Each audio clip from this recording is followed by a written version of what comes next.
बबलू तू भी स्कूल जा जा। सर अंदर आ जाएं। कम कम।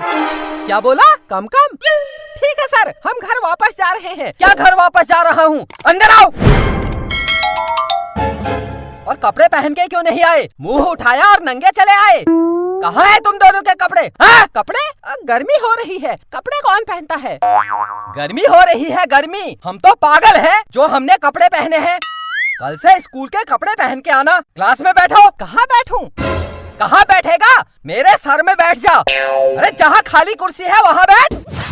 सर मैं कहाँ बैठूं? तेरे लिए स्पेशल दरबार लगाऊं क्या? अरे कहीं भी बैठ जा। सर दर्द कर दिया। कॉपी किताब स्कूल बैग कुछ लाया है? नहीं सर, नहीं लाया। लाना भी मत, पढ़ना तो है नहीं है? किताब लाके क्या करूँगा? मैंने घर में सब कुछ सीख लिया है। क्या सीखा? सुना, मैंने मोबाइल में एक से एक